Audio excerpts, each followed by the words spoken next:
niggas in the club tonight. What? But it's gonna be alright. Yeah. Cause me and my clique, we don't give a fuck. Sweet daddy, good job today. Good job. If you know that you can get it, let me know. I'm about to break this thing up. Let's go. If you know that you can get it, let me know. I'm about to break this thing up. If you want some, come get some. I got you. Hello, wrestling fans, and welcome to FTW up, Future Focus. I am your not-so-humble correspondent, Robert Black, and I will be doing your intros today because to my left, as you are looking at your screen, the Mastermind Bobby Rogers, the founder of our feast and the president of FTW Network, is otherwise disposed at his the second shift job. And that's right. Making that money. Gotta make that money. Yes, that money. absolutely. And I admire him for it. So unfortunately, he's going to be laying out for the review portion of our show, but keep him in mind because he's got a lot of very important stuff coming up.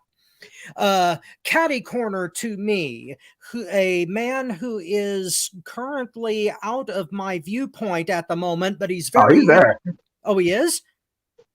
Does he? Yeah. Oh, okay. I can see now. But yes, he is very integral to our show. He is a connoisseur of professional wrestling for 40 years and a professional wrestling expert extraordinaire from Indianapolis, Indiana, the gadget man, Chris Wood. Yo, what up? Rocking the hoodie. I love it. I was gonna throw it up and be like, AJ, don't. Oh, no. My head's bigger than AJ's. It's stuck. Look, I tried to. It's stuck. Keith Lee. Keith Lee, baby. Sweet. And below me is the master of wine, women, cigars, and song. He is the president of the Motown Wrestling Group on Facebook and a good goddamn handsome man. He is Tony Motown Allen. How you doing, sir? I'm doing good. And in the words of Paul Heyman, referring to the Mastermind, Bobby's in this week, but he's not in. Well, you know, that's the way it goes sometimes. And I think Chris may be having some technical difficulties too, but he'll come back here in a second. I'm sure he'll be back, yeah. There he is. Okay. And like Paul Heyman was talking about in when it comes to Manny Rose, I don't want to be in. I want to be in.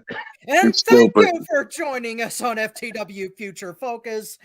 We might as well draw first blood soon because we got a long haul today.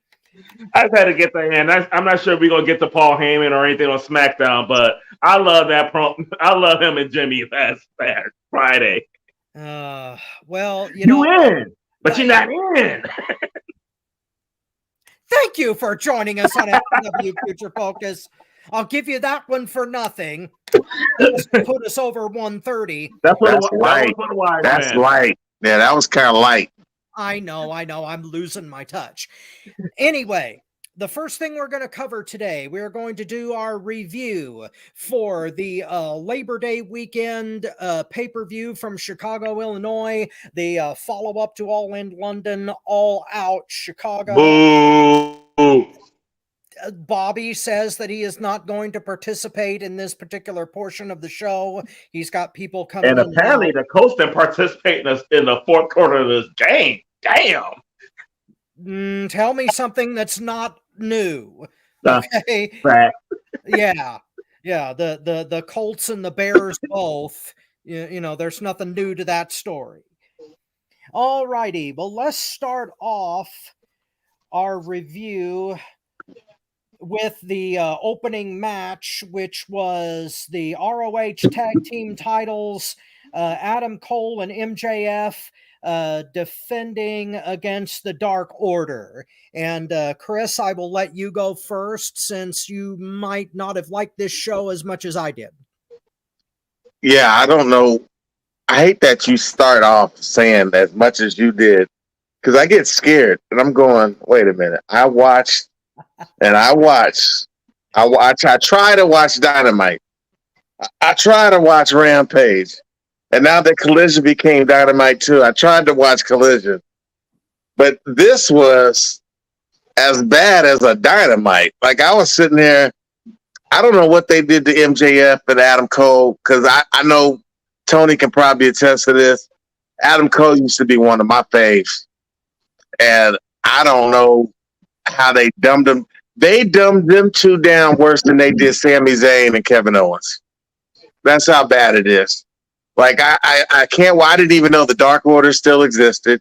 I was surprised. Thank God Uno wasn't in the match. But if there's levels to this, I want to see my best wrestlers wrestle the best wrestlers in the company. I don't want to see a squash match, which it should have been a squash match. I don't want to see a lower tier team take it to the limit with my world champion and his tag team partner. It was unwatchable. I gave it a 1.5. Wow, I wasn't. Well, I was expecting it to be low, but not that. Motown, you're up. I don't know what match he was watching. I honestly enjoyed this match. And as I say that, I mean, y'all know I love Adam Cole, baby. But I don't like the Dark Order. I'm not a fan of the Dark Order. I just never been. I don't feel them. And so that's why I say I really enjoyed this match, because even though I don't like Dark Order, I thought they did well. I thought MJF. It was not much of one. I mean, they let they get their stuff in. They try to make them look like a legit contender. Adam Cole was selling his ass off for the Dark Order. There was definitely some good matches in there. I mean, some good moves in there. I love MJF and Adam Cole rocking the 23s in Chicago. I like them two together. I really didn't think this shit was going to last as long as it did.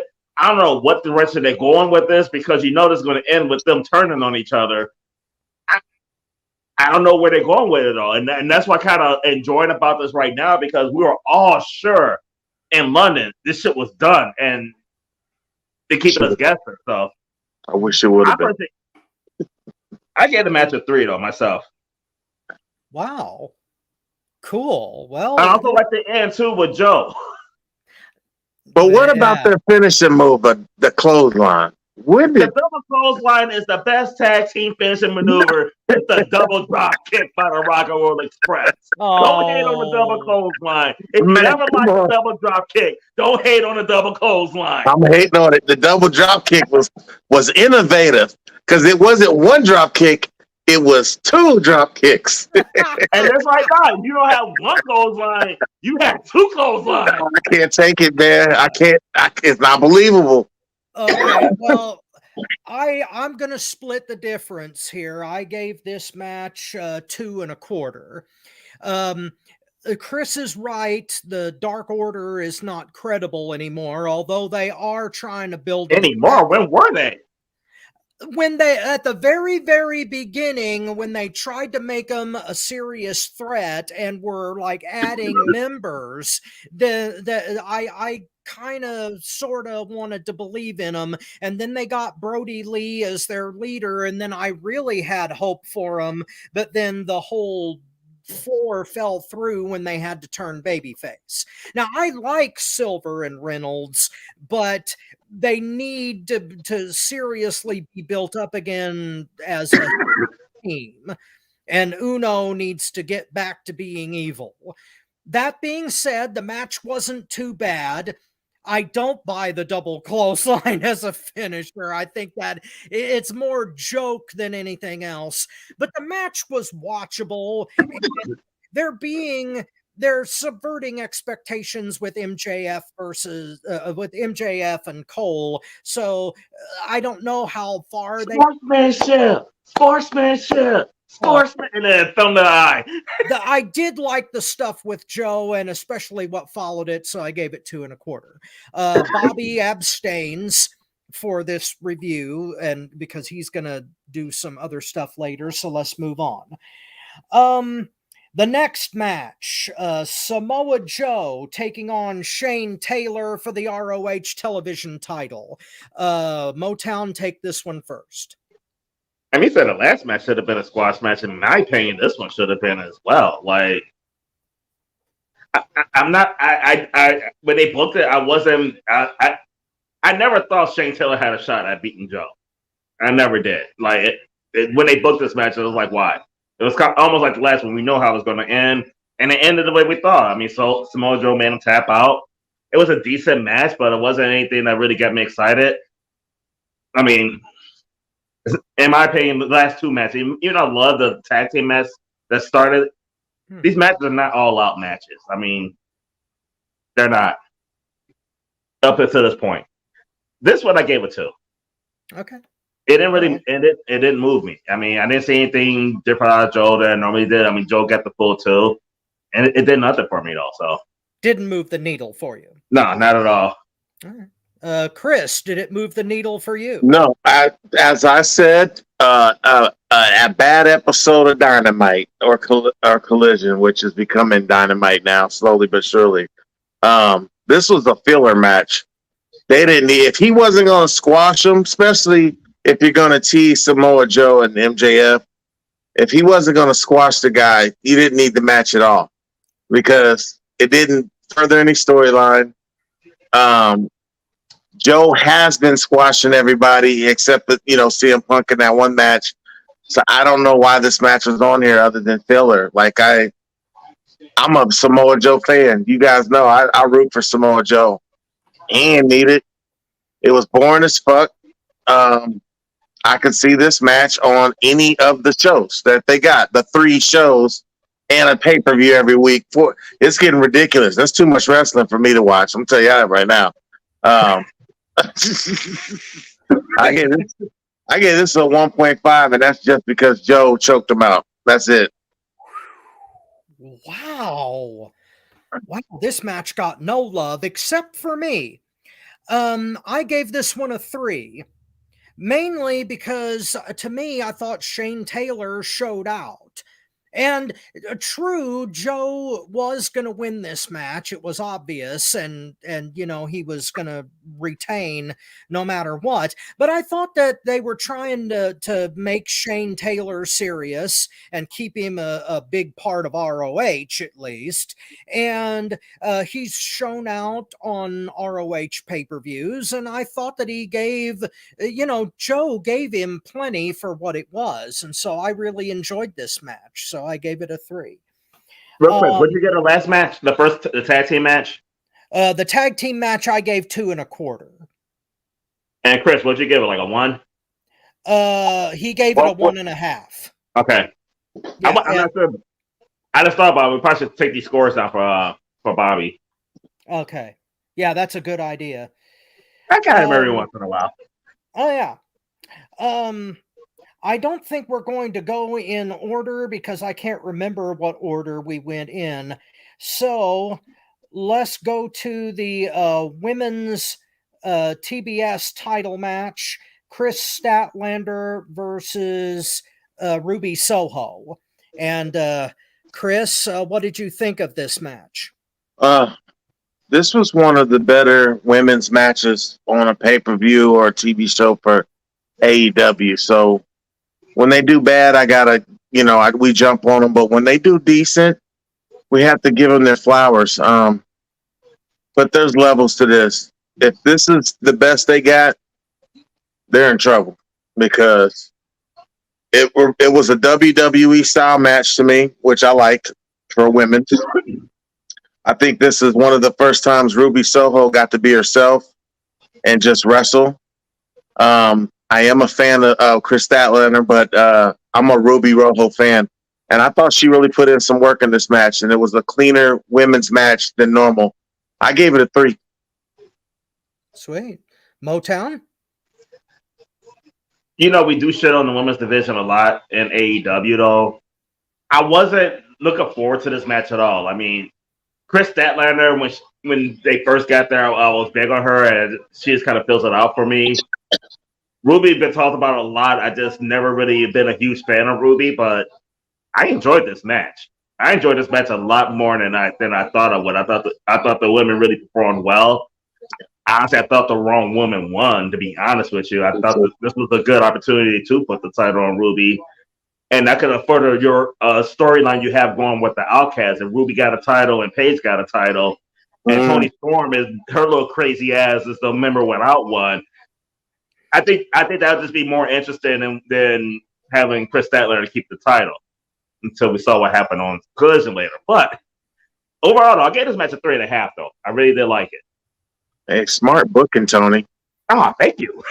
Sweet. Yeah. And I will concur. I gave this match a 3.5 as well.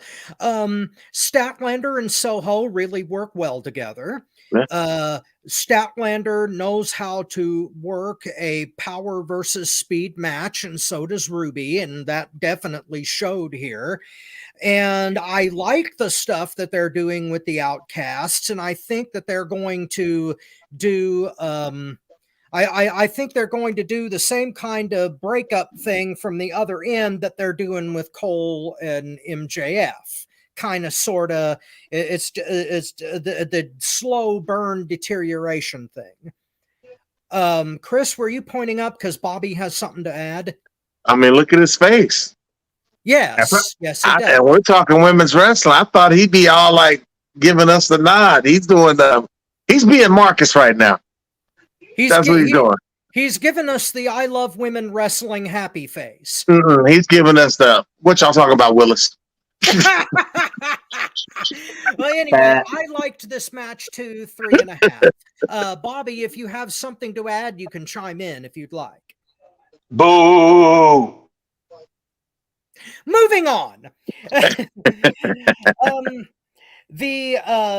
The TNT title match, Darby Allin versus Luchasaurus.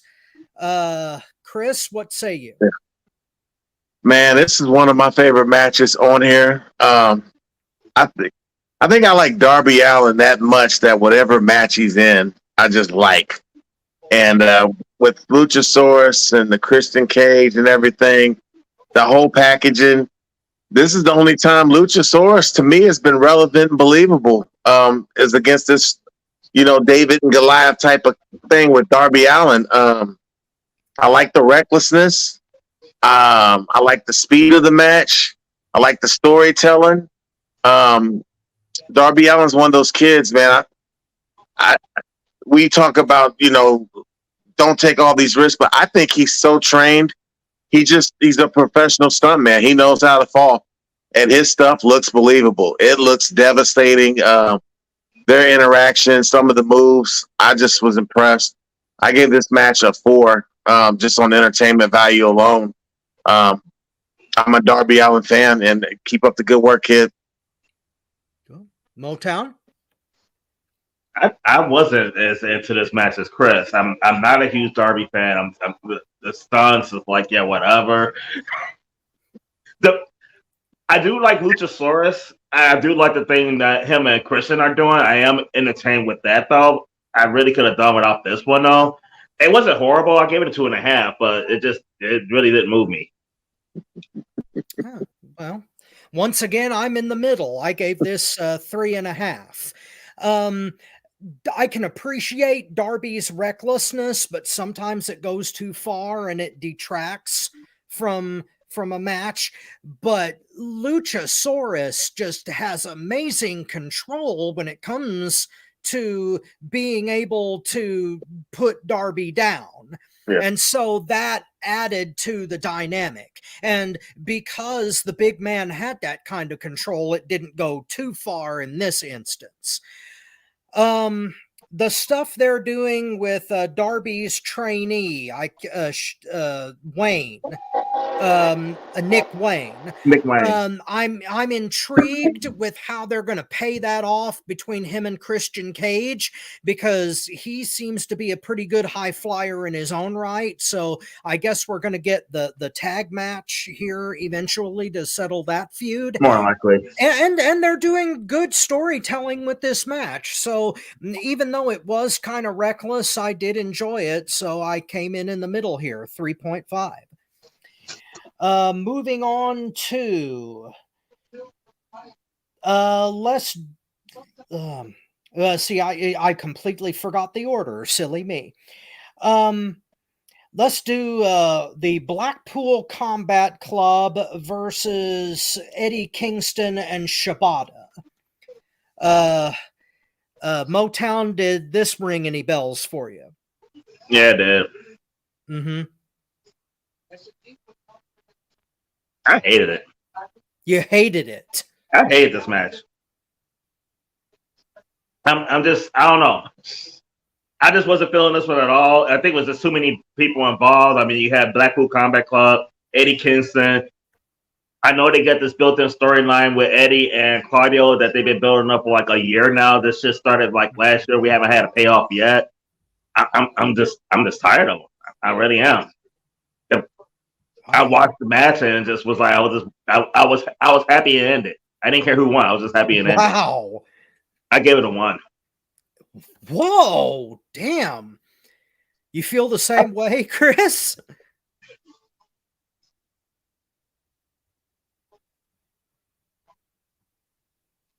We can't hear you.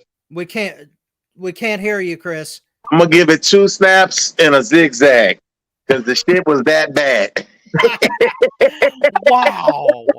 Wait a minute, wait. Don't insult zigzags like that. That's some good paper, man. That's some good paper.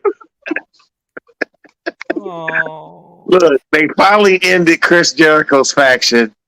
They gotta end this full faction. Claudio needs to be on his own or with a manager because he can't. He's really not a good promo. But that Yuta Wheeler. These guys are already small, and he's smaller than them. Like, he just doesn't fit. Like, when I watch it, I talk about believability, and the Blackpool, they was going around hurting people. And now it's like, it's just a joke. It really is. It's there's no storyline to it. I don't know. They just look really, really bad, man. I gave it a 1.5. It doesn't matter who they wrestle. Any match they have is just bad. Wow. I wasn't expecting that. I gave this 3 1/4. Now, some of the points that you guys make are accurate. Okay. I think we are talking about the Blackpool Combat Club versus Kingston then, right? Yeah, Kingston and Shibata. He almost gave it a 4.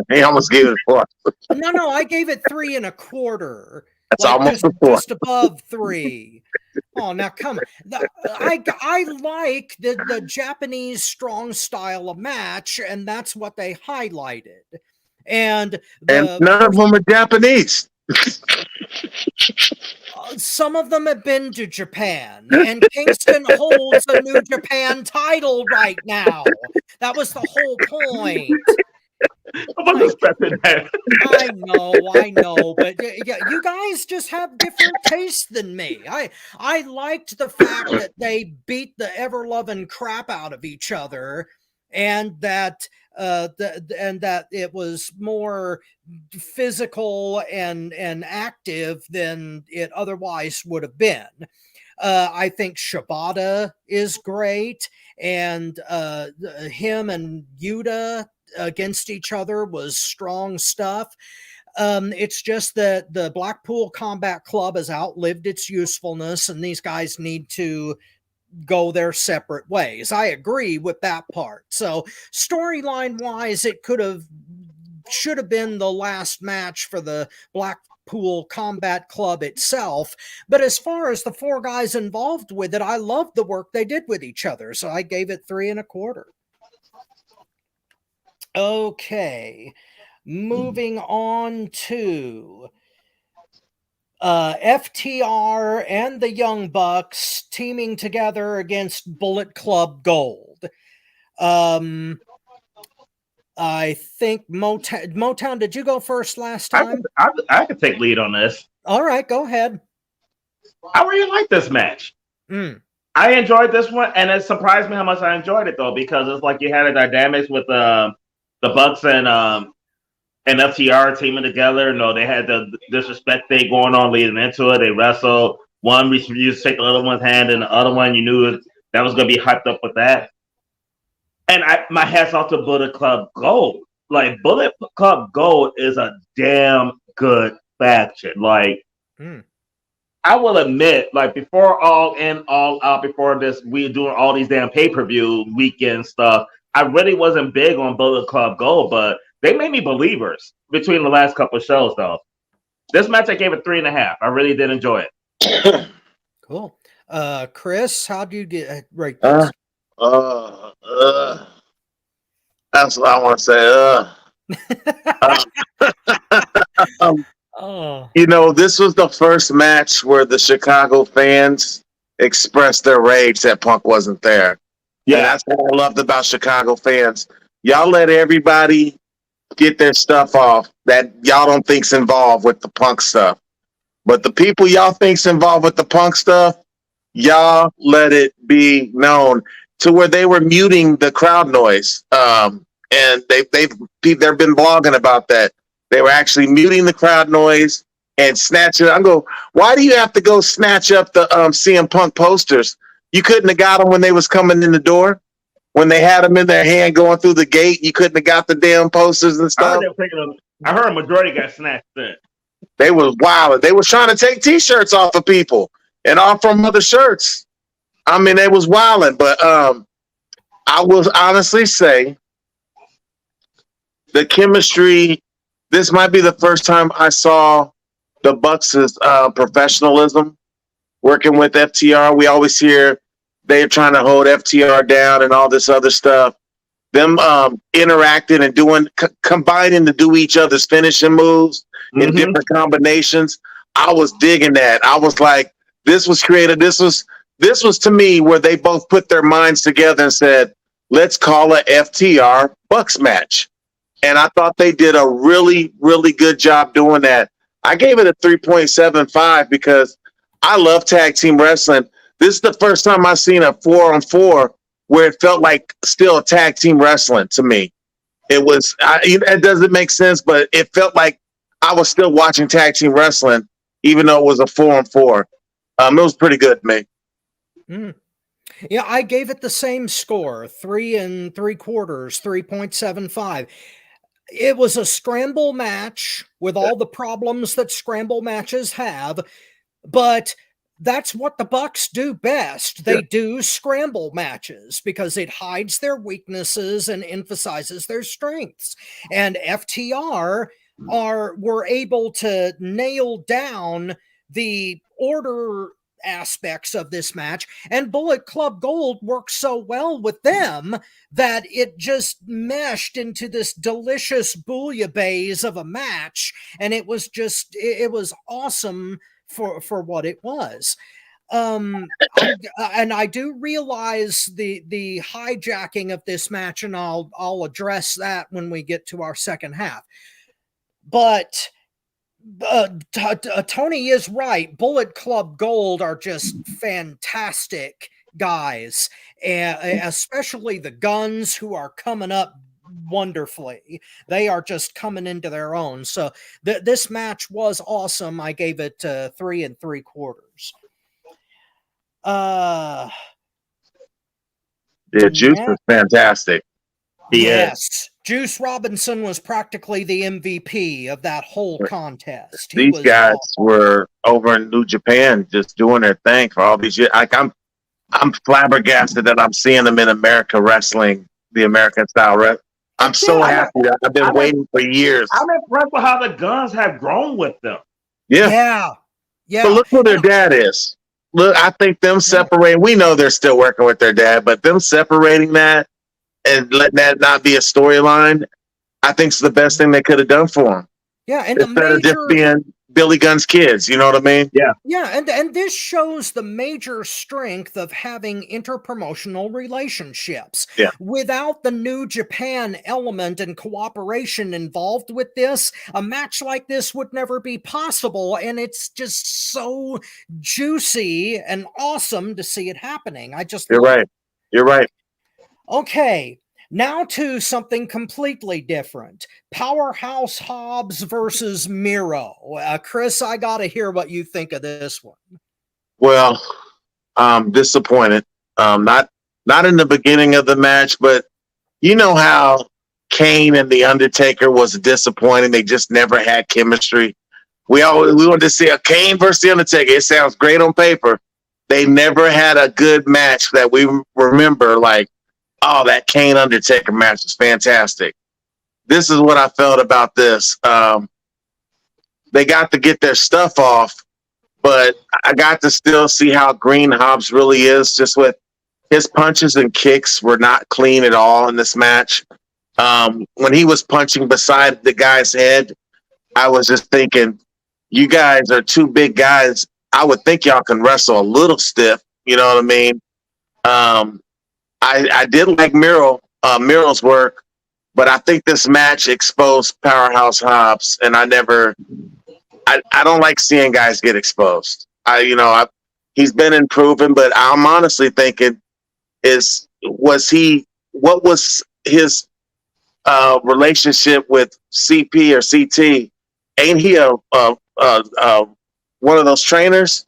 So I would think he would have got better working with what's it called? CT or whatever. Marshall. Yeah, CT Marshall. And I'm not impressed. I really thought he digressed in this match. So I gave it a 2. Wow. Motown? Wow. All right. I gave it a 3. And 2 of the reasons I gave it a 3 was seeing them titties from Lana back in the ring. I'll be honest with you. And thank you for joining us on FTW Future Focus, the Lana edition. Oh, man. Her legs are fantastic. I mean, Chris, that should have been a 2 right there alone, just on her. But the match itself, I mean, it in my opinion, it was what it was when they booked it. When I saw Miro and Hobbs, it was what I thought it was going to be. The only surprise I had in this match was the fact that the Hobbs tapped out. I mean, I figured that Miro would win. It was a hard-hitting match. I wasn't really expecting a great match with these guys, but I thought it was a good big man match, though. I was entertained with it. I enjoyed it. I gave it a 3.5. 2 of the 3.5 is Lana, though. Man, no, I had to take off points for Lana. So if you're going to run down and save your man, you don't have your thing come on the screen and you come down and pose for a minute and a half, and then you run down to save him. Like, she had time to eat a sandwich, make a phone, call her mama. Well, first of all, pose, change her clothes. You know why she ran down to the ring. That's the only thing she could have done to help him. Maybe no, this big black motherfucker. You come running out. You come running out straight to the ring. What was Lana gonna do, really? And when are they gonna stop doing the same old storyline? Didn't they do this in WWE? Didn't a black man take his woman in WWE? Hey, it just goes to show you, once you go black. I'm waiting for Thank Swerve. you for joining us on FTW Beauty. Look, Keith Lee and Swerve get into the storyline. It's a wrap for Miro. Oh. What was it? Get over here? Yeah, that's what I'm thinking. Yeah, get over here. Yeah. Thank you for joining us on FTW. You know she can't stay away from brothers. Thank you for joining us on FTW Future Focus. So you're telling me there's a chance? Oh. Because in the words of Paul Heyman, Miro's in, but I'm in. Thank you for joining us on FTW. Okay. Hey, wait. Once she go black, she break a rib. That's all I gotta say. Thank you for joining us on FTW Future Focus. Wow, they're multiplying fast. Let's move on before it gets worse. Okay.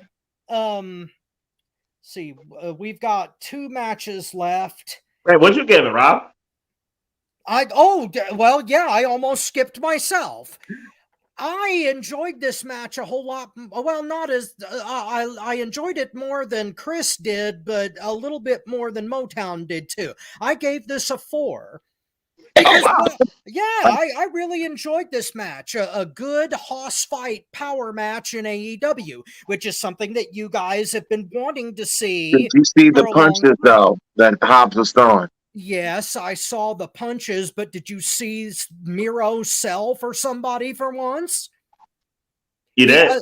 Hobbs made him sell and made it look good. And that's what we've been wanting in AEW, a power versus power hoss fight, and we got it for what we wanted. But anyway, the stuff with Lana at the end, it didn't do anything for me, and I really it did something for me, Rob. It definitely did something for me. I'm not even going to dignify that one.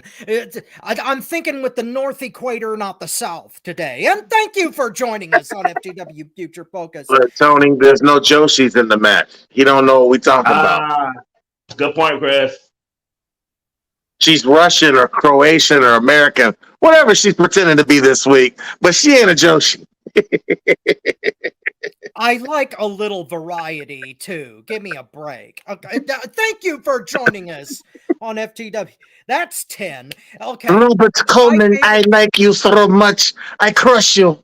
I crush you, Robert Coleman. I gave it a 4. Thank you for joining us on FTW Future. Okay.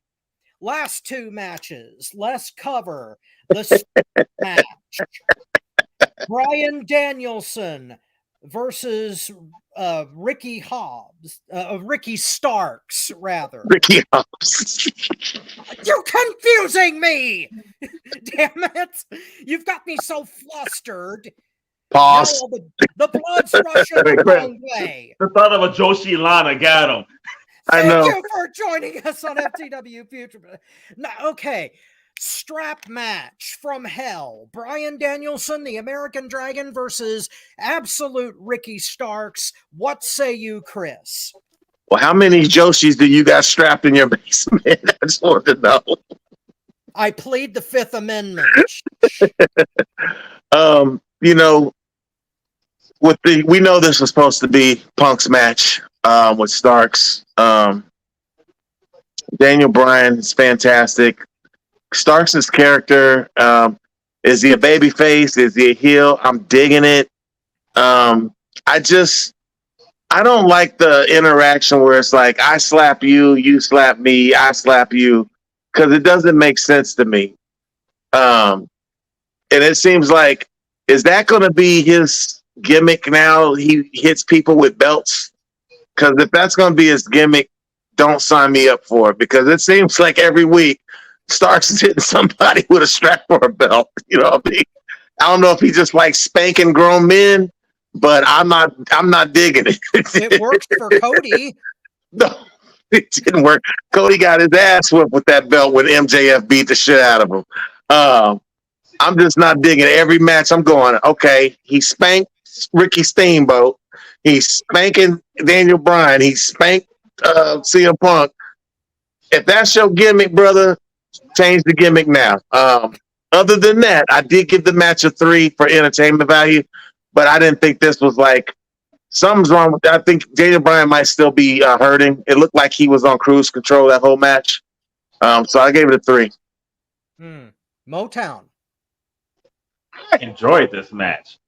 But I watched the pay-per-view with my mom, and it was kind of funny because during this match, it was like, yeah, this match is no DQ. And my mom was like, which match wasn't?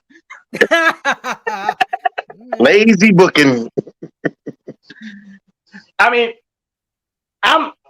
the strap matches are the Von Erickson Freebirds. When they have a strapper in their hand, they basically have a belt and beat the shit out of each other. Mm-hmm. This to me was the closest that we had to that, because even though they were strapped together, these motherfuckers were laying each other like the Von Erickson Freebirds. I mean, they was even slapping each other in the face with them straps, which I'm like, I would be like, dude, you ain't touching the face now with that belt. It was a hard-hitting match. This was one of the few that was done right. I mean, they had the blood. Bryan Danielson was bleeding before the match even started. It was they had the violence in this match, but it wasn't that over-the-top violence. So I think that's why I really liked this. This wasn't like the typical Scramble matches, Jon Moxley or whoever else with broken glass and thumbtacks and all. I mean, this was just using what they had for the match.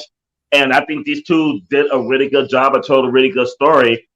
And I thought this match was really good considering it was last minute. I mean, this was supposed to be Punk versus Starks. Yeah. So for Dennis to come back from his injury and jump in there and grab that ball and go with it, I thoroughly enjoyed it. I thought this was the best match of the night. This one I enjoyed the most of the night. I gave this 4.75. Wow. Again, What up, Rob? Yeah. Again, Motown, I have to agree. I gave this 4 3/4. And I have to give Chris props for pointing out that Danielson is probably still hurt. But if this is Danielson at cruise control, I am scared to death what he's going to be like when he's 100%. This was a hell of a brutal fucking match, and it was awesome. It reminded me of the kind of shit that Wahoo McDaniel would do with the strap when he and would go out there with guys like Manny Fernandez and just lay the leather in for all it was worth. And the fact that they didn't do the 4 corners bullshit was refreshing. They went pinfall, submission, or surrender. The stuff they did with Steamboat was awesome when the interference part went out there. And even Steamboat looked like he could shine out there, and he's 70 years old. They did that right. Everything in this match was just delicious. The only thing that took away from it and didn't make it a 5 was the fact that they had to throw it together and that Danielson was hurt going in. Otherwise, he probably could have made it a 5-star extravaganza. But yeah, I concur completely with that. 4 3/4 stars. Just an awesome, raw bone, old school ass bleeding strap match. Pause. Damn, Rob. I loved it. Ass bleeding, though? No, not Come on, Tony. We don't talk like that. Just pause, Rob. If I tell you to pause, pause. Chris, last time I had an ass bleeding experience, the bitch said wrong hole. And thank you for joining us on FTW Future Focus. And I'm sorry that I started that, ladies and gentlemen. Please don't sue me or tell sue me. That'd be one of the funniest court cases ever. Well, YouTube would be presiding, so I digress. Okay, main event of the night. For the AEW International title, Moxley challenging Orange Cassidy, and I am expecting lots of differing opinions on this match, and we'll start with Motown. Start with me. I used to be I can't say I used to be a John Moxley fan. I was a Dean Ambrose fan. He was like, when they first had the show, he was one of my favorite members. And God, he's far from that now. I'm really at the point I can't stand seeing Moxley. I'm at that point. Orange Cassidy, I haven't been feeling him. I'm so sick of Orange Cassidy as long as winning streak. So for this to be the main event for me, it was just like, whatever. But the match was surprisingly good. This match was a lot better than I really expected at all.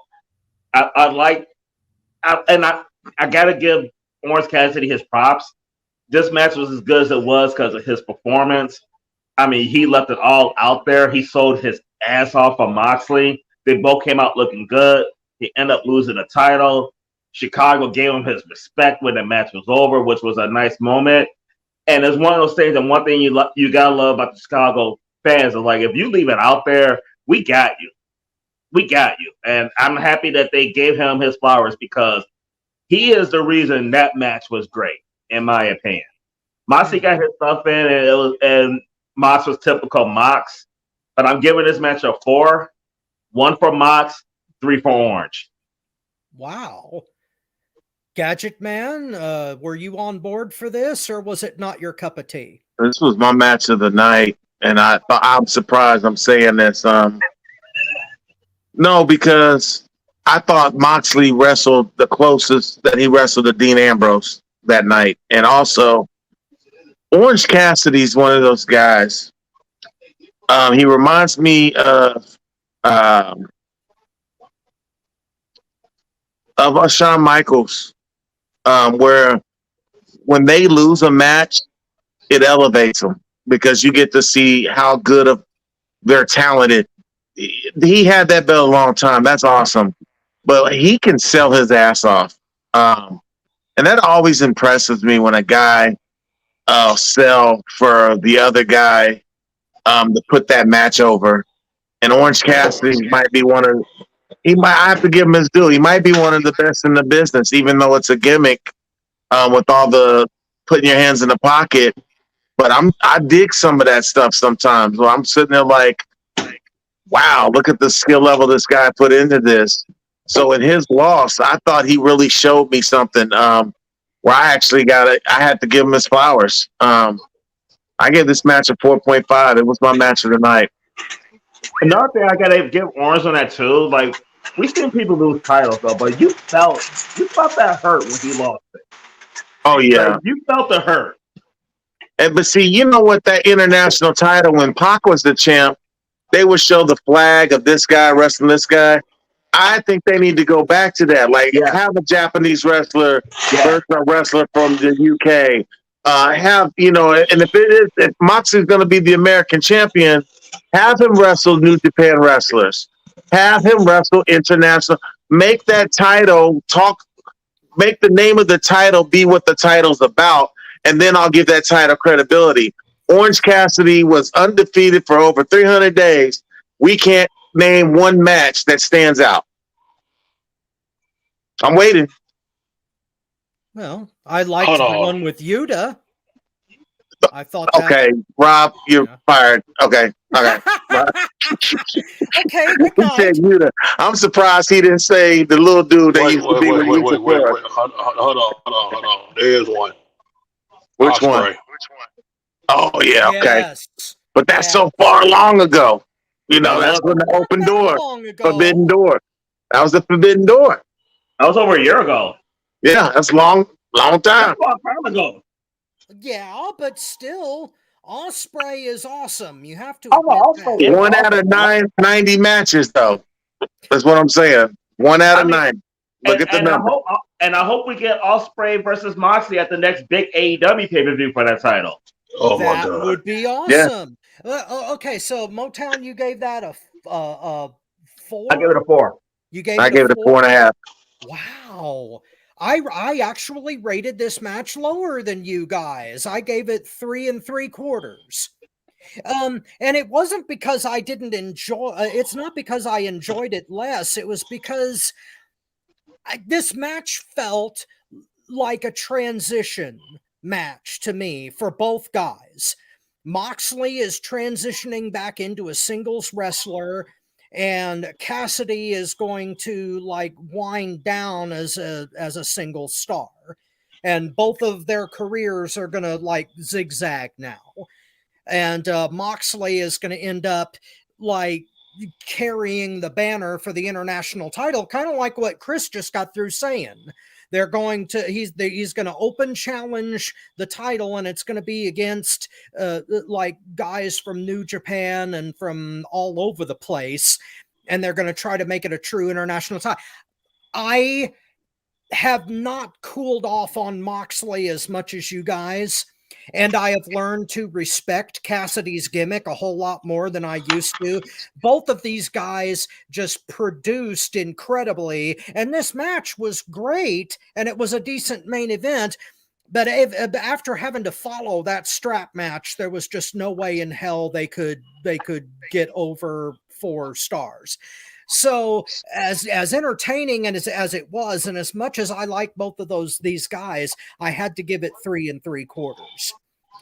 But I will say though, for the matches though, our match of the night, average wise, Danielson and Starks was the top one, and Moxley and Orange was close second. And our worst one was the Blackpool Combat Club versus Team Kingston and that bullshit. Well, that wasn't my worst one. My worst one was MJF and Cole versus the Dark Order. Yeah, but Joe and Zayn came in with a lower rating than that one. Wow. Well, I said, we were going to be all over the place on this particular pay-per-view because, well, Chris made a good point. There was some stuff that probably should have belonged on Dynamite, and maybe 1 or 2 matches less would have been like better. I mean, and I've been saying that, and Bobby heard it probably more than you guys. I don't feel like they went all out in Chicago with this card. And I No, don't feel like they went all in London. And I'll be honest with you, No. I'm still bitter towards Tony Khan and them for all out last year because we spent a couple $100 a seat for all out, and I don't feel like they went all out last year. If you're going to, I want these events to be like it was when you guys went the year prior to that in Chicago, when that was like, man, they gone all out. Like I want them to live up to their bar. but you know what? The buzz, though, I don't care. I saw some of your guys' messages. CM Punk has affected what the product looks like. Because now Collision, it's only been a week or two. Collision looks like Dynamite already. Well, So that pay-per-view, I'm just saying, you take off your giant. You take a Roman Reigns off of WrestleMania and a Brock Lesnar off of WrestleMania and a Charlotte Flair. It affects the product. But You Chris, take I feel CM like Punk this last off, year it at affects All the Out, product. Punk was there. No, the problem is not that. The problem is the last minute booking on this shit. Well, yeah, that is an issue. And he was booking up to the Because day of. He was Punk booking up at to the all day of. in, and it felt like it was half in. Yeah, Punk well, was at all out last year, and it felt half-assed though. So no, it's just Can I it's say how they something on this? booking the show. okay. Can I say something on this right quick? Hold on. Yeah, Can I we're say something going on to this? transition into Bobby's. We're about to transition into our second half. So, Bobby, if you want to take the helm here, we're ready. Oh boy! All right. What's up, ladies and gentlemen? Of course, I am the Mastermind, Bob Rogers. Yeah, founder, producer, smoker, half drinker. I can't drink as much as Tony, but we try to Nobody do can the take thing. much from. Yeah, nobody Hey, can I'm do a that. professional, okay? Yes, he is. He is. Stay away from his mama's Jello shots. Boy. I'm a professional. That woman's the queen. Yeah. Yes, she is. By the way, hi, Mama. How you doing? Yeah. Bobby, just one quick question before you begin. Do you want our thoughts first and then yours, or do you want to go first and then have us follow? Actually, for this to be more effective, I'm going to do this. 3 minutes each for everybody. Because Okay. mine is long. I do break it down. With you putting you guys' opinion in there, it's going to actually bring mine out a lot more. And you might be surprised of the way I'm going with this. So, Chris, go first. Tony, go second. Rob, go third. Because I know you love AEW. So, Well, this feels like a setup because, number one, had they just went and took care of Jack Perry on their own and not got CM Punk involved, they never would have had that confrontation, period. Like I remember 10 months ago when the Adam Page, Jack Perry, they said, we don't look to the veterans. We don't need no advice. We do what we want. We'll be all right. You see the Young Bucks, they do what the hell they want. Even in that match with FTR, FTR was showing them, see, you have to hold this little white rope when you do tag team wrestling. And they were just looking at him like he was crazy. I think CM Punk has anger management issues for sure. But I also think he doesn't like being disrespected as a man. And when you have some punk kid like Jack Perry, who is wet behind the fucking ears, come up to you before your match, he didn't have to even go cross paths with this guy in Gorilla. He came up just to smirk in his face and say, I used the glass anyway. I did what the hell I wanted anyway. And I think CM Punk snapped. Now, what he did towards Tony Khan's a bitch. You got all that money. You ain't got bodyguards. You scared of CM Punk? Talking about I'm doing an investigation. And what's the investigation if you're standing right there when the shit happens? What do you got to investigate? You say, damn, I saw this happened. I'm going to do this. This guy, he's the biggest punk bitch I've ever seen in my life. I'm not saying he shouldn't have fired CM Punk, but this guy's out of control. He let the inmates run the asylum. And this is what you get when you let these guys that know nothing. You got guys on your roster that have done it at the highest level. You have to give that WWE shit a little bit of credit. These guys have done it at the highest level possible, and these guys don't want to learn from them. I mean, I don't even know how to address that. Like, I really think it's so disrespectful. You can see the wrestlers that look up to the guys. Like, look at a Tony Stark. Look at his Ricky Starks. Look at just his elevation. You could tell he's listening and talking to these guys like a CM Punk, like a Chris Jericho. I mean, an MJF.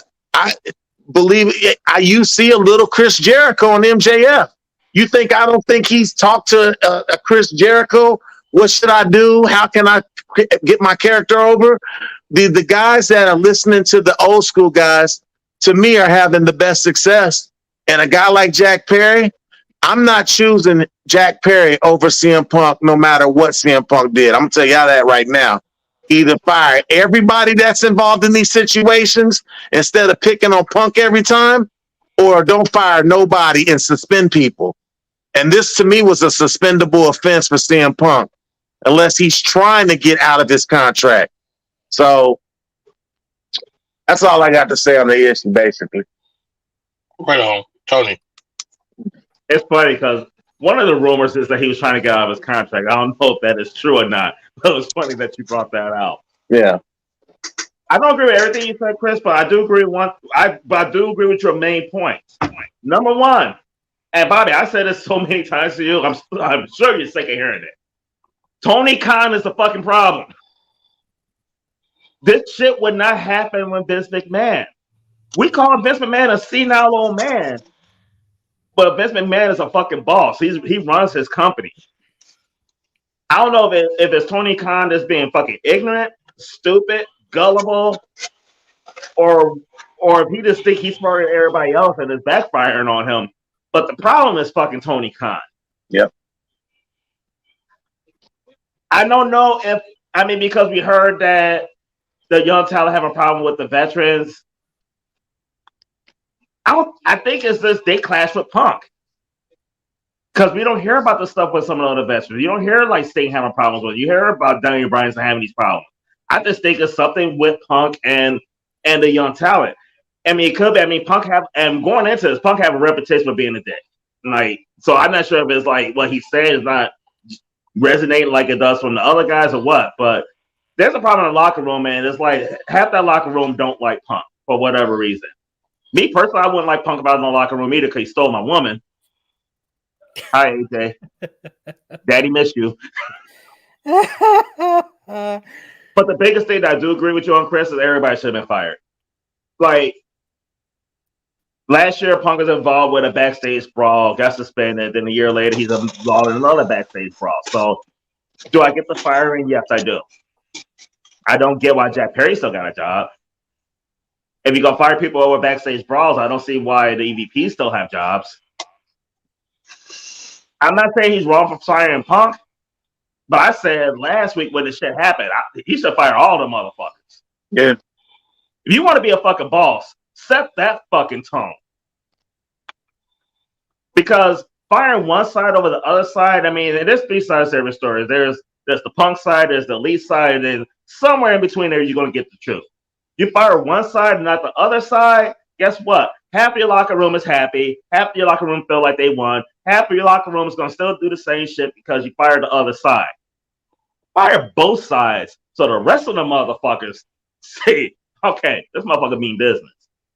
But at the end of the day, I fought Punk, and one thing I don't like about Punk is like and I'm not arguing that he was set up, but like Chris said, like these guys are wet behind the ears. These guys are fucking young. They're new. They don't know what the fuck they're doing. Punk's been in this business way too long to be falling for this shit. I need CM Punk to be a hell of a lot smaller than to fall for the bullshit. You're right. That's all I got on it. All right, Rob. All right. I'm going to try to make this as short as I can. I agree with both Chris and with Tony. Jungle Bitch, whom I am infinitely sorry that I ever defended should be out on his ass. That stupid son of a bitch should be terminated immediately.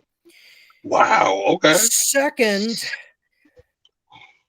Phil Brooks is not the businessman that I thought he was.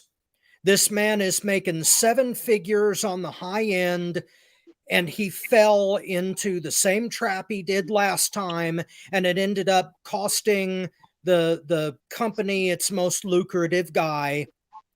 And it pisses me off that any of this stupid shit had to happen because it's grade school moronic behavior, and whoever was anybody who is in charge of this should have had a no tolerance policy to everybody involved with it. I'm talking about from the EVPs on down, and there should have been a general meeting of the locker room to explain and reprimand everyone for this bullshit.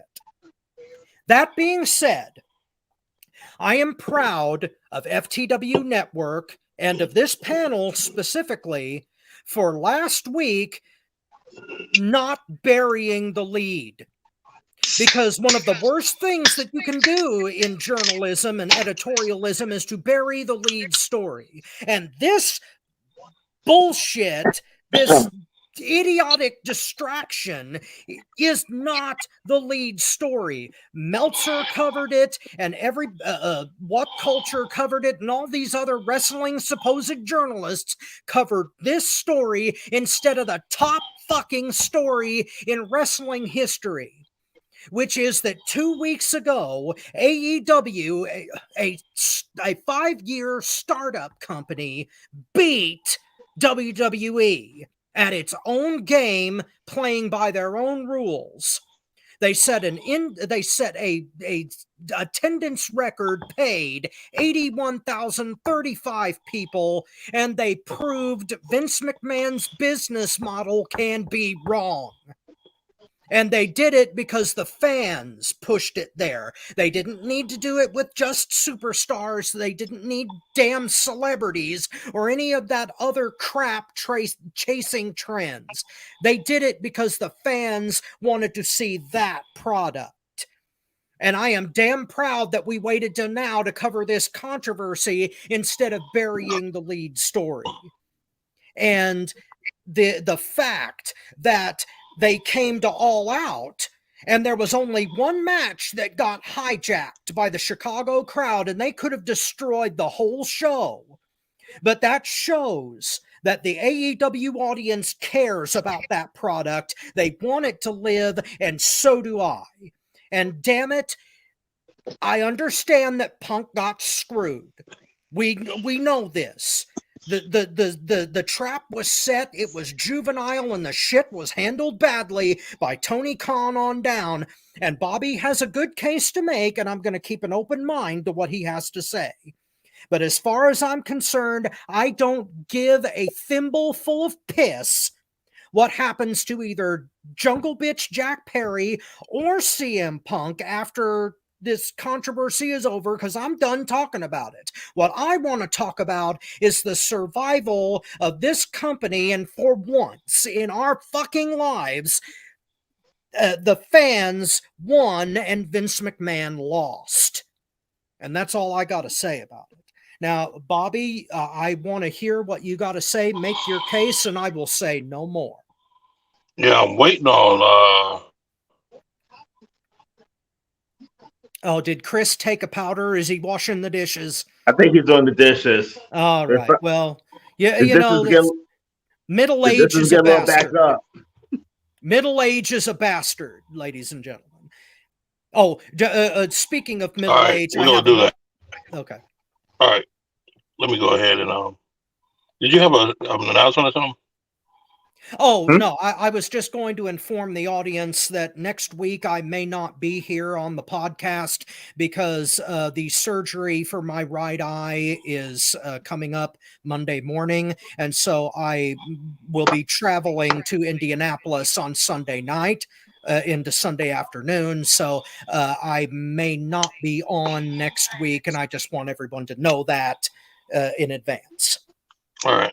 But that's all I got to say. Take it away, sir. All right. Thank you. We're going to go ahead and get on this motion because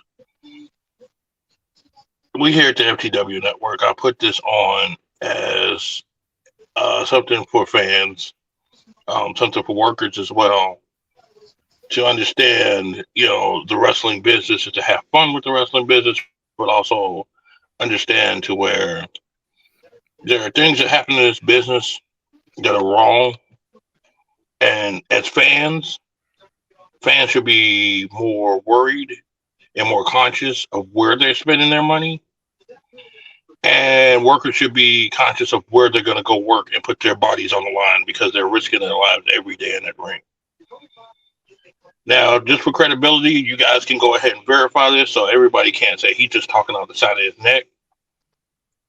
I mean, you guys know. I mean, just tell the audience. I mean, have I or have I not been in that ring?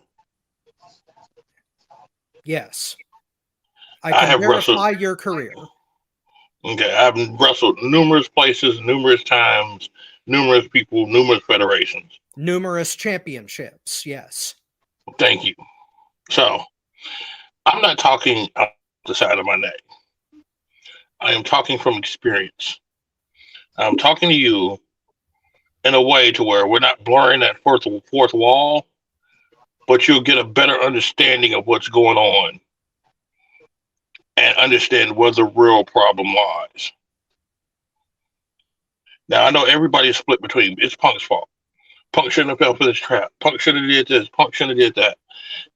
And it's Jack Perry's fault. Jack Perry did this. Jack Perry did that. The Elite did this. And the Elite did that. And Tony Khan, he just sat there and he's an idiot and he didn't take control of his company. His life was in danger. Oh, no, let me finish. Sorry. But in all actuality, I'm going to break it out right now. I'm going to tell you guys, Tony Khan is not stupid as what people think. This was what you call crazy like a fox. Tony Khan did this on purpose. This whole thing since last year was a ruse. And I'm going to go ahead and break it down step by step of how it was and how the founder, the head, the man, and his sister did this so we could fight amongst each other. We could argue amongst each other. And him and his friends can get away with murder. Because they basically did. We will start from the very beginning of how this whole thing started. If you guys are bored, so freaking what? Because I'm covering every base. Just so you would know that I'm not leaving out nothing. I'm not like these dirty sheets. First off, Colt Cabana was fired right after Punk was hired. Punk and Colt, of course, was at a war because of what happened during when Punk was off and before AEW was developed.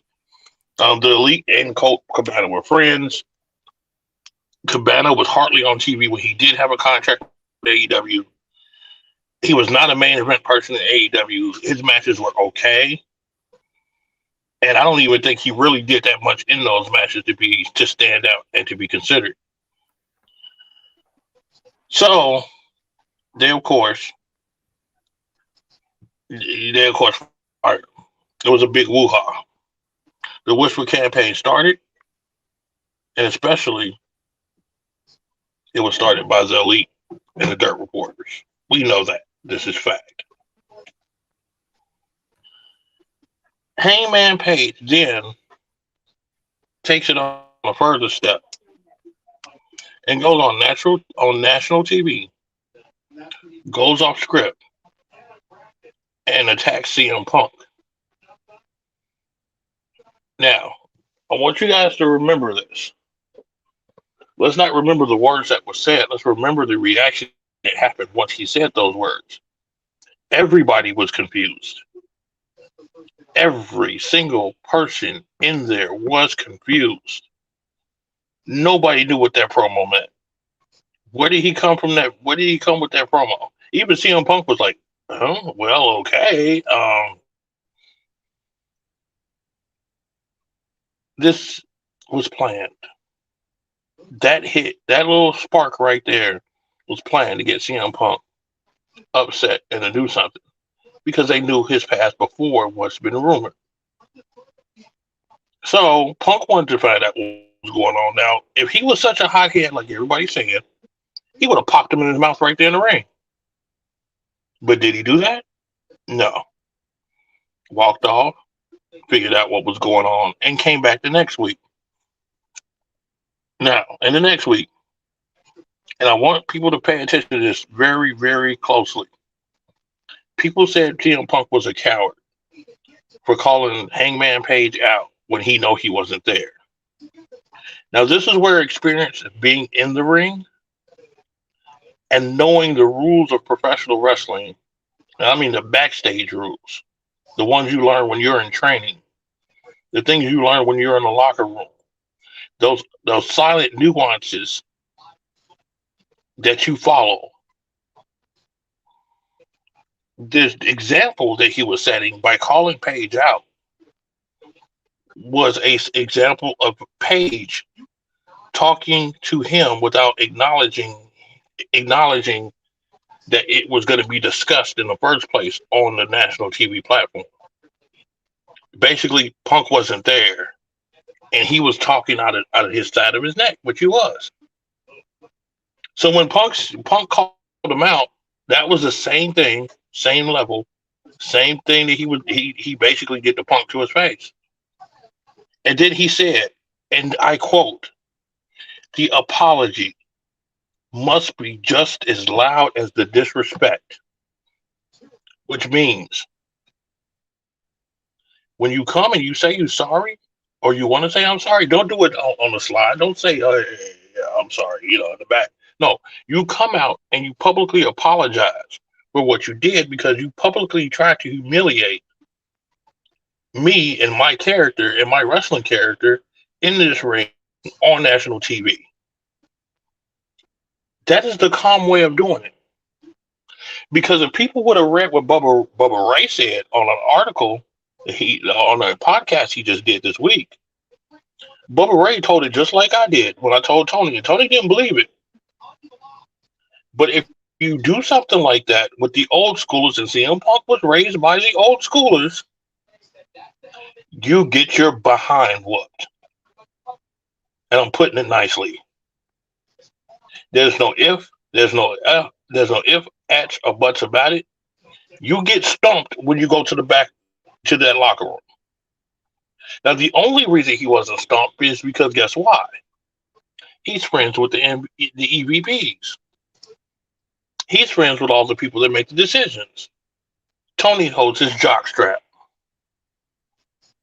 So basically, Hangman Page got away with a rule that I tried to give excuse to Tony Khan about. I tried to express that Tony Khan, here I go, defending Tony Khan again. Marcus, you're right. I'm going to keep saying it. Marcus, you're right. But because Tony Khan wasn't raised or trained in the professional wrestling aspect, he does not know those other nuances. So I tried to give Tony Khan an excuse there. Believe me, everybody here that's on this camera right now can testify. I've tried to give this man credit and try to give him excuses. But he sat up there, he let that go. Punk didn't Hangman never responded. He never came out, he never did an apology. He never did anything to try to quell the situation. There was no discipline by Tony Khan. There was no discipline by Mega, who was the sister of Tony Khan, who was their corporate lawyer. Because actually she had recourse to jump on Hangman Page for what he did on TV. That's messing with TV rights and money. And one of your main superstars that is bringing you money. That's where Mega could have stepped in, but she chose not to because she's friends with everybody, just like Tony. So, as we go on and no one responds, here comes hit number 2. John Moxley had a problem with CM Punk was getting healthy and was coming back. And instead of continuing the regular story, he changed it in the middle and said he wants to win in Ohio. That's when everybody was confused on how it was such a short match and John Moxley won the title in Ohio. Why was that? That's because John Moxley wanted to be stubborn. He was thinking about himself. He was not thinking about AEW as a company. He was thinking about himself and his pride and his little ego. And believe me, it's little. To go ahead and justify taking the title in Ohio when the story should have been started and ended in Chicago. But no, he wanted the belt in Ohio first. Selfish, ridiculous, not about the company, not a company man. No repercussions from Tony, no repercussions from Mega. Actually, they backed it up and said, okay, let's do it. So, basically, even other people have been noted to say that was dumb. I mean, Jim Cornette was all over it, but I know people don't really value Jim Cornette's opinion, but I do. Now, after Punk was hurt in that match, getting the title back, Punk had enough. He got no apology. He put his pride down to go ahead and say, okay, instead of continue the story the way it should, go ahead and likely take the belt. I'll take it in Chicago. He has been embarrassed on national TV. And when you do that, it's basically like taking your manhood. Punk snapped. And this is where we go into what they call brawl out. Punk, everybody knows this. Punk snapped at the media scrum. Said, if you have a problem, come talk to me. And they barged in his room. They started to fight. Ace Steel then came, saw his buddy and his wife in a room where there's violence. And guess what? He protected his wife and he protected his friend. And he knocked one of them the F out. One of the most beautiful moments in wrestling, I have to say. So, after all this, and after he defended himself and his dog was kicked or whatever happened in that part, and after they were knocked out, it was supposed to be an investigation. The same type of investigation that happened this time. This took months. The lawyer, which is again Tony's sister, was there in the brawl. Or witnessed the brawl. Now, again, let me stress to you, not only is she a legal advisor for AEW, the head lawyer, she is also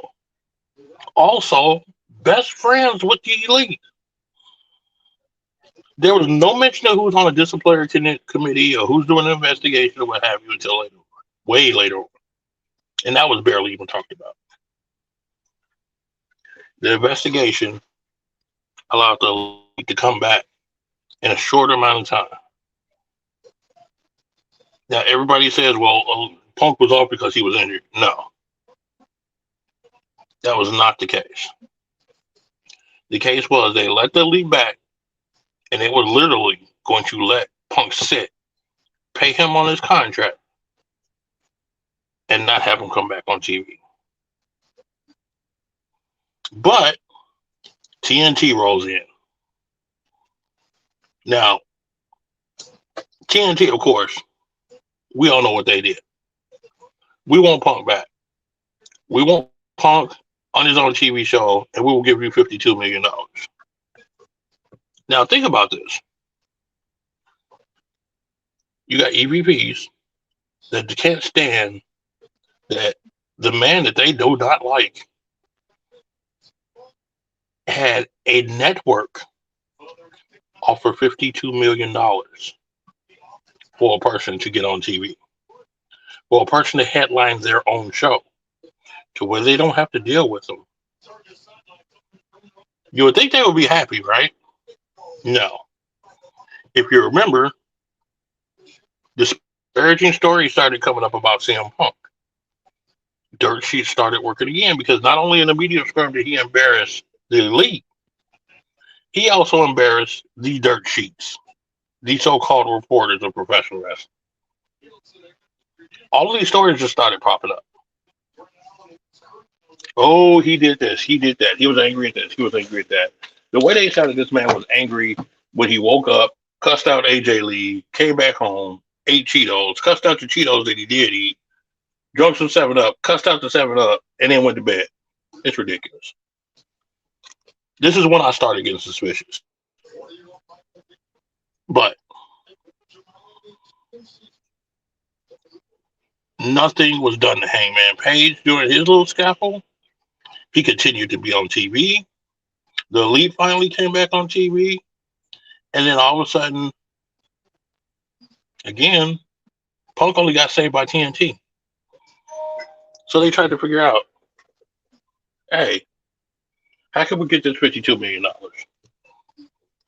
It's like, we got to let Punk back. And you know he had to discuss this issue with the Elite because guess what? The Elite are EVPs. So that's why they decided to have a split roster.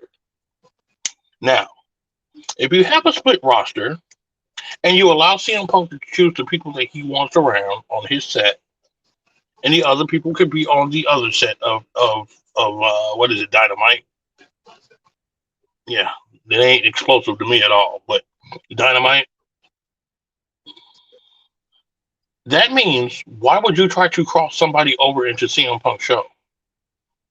Why did you send talent relations over to CM Punk's show when you already know that he is best friends with the EVPs? He comes from California with the EVPs. He's friends and buddies with the EVPs. The very people that started the drama. That's why Punk said no. Don't bring them over. Because he was trying to avoid the drama. But everybody in the Dirt Sheets wanted to make a big deal out of it. So Jack Perry comes along.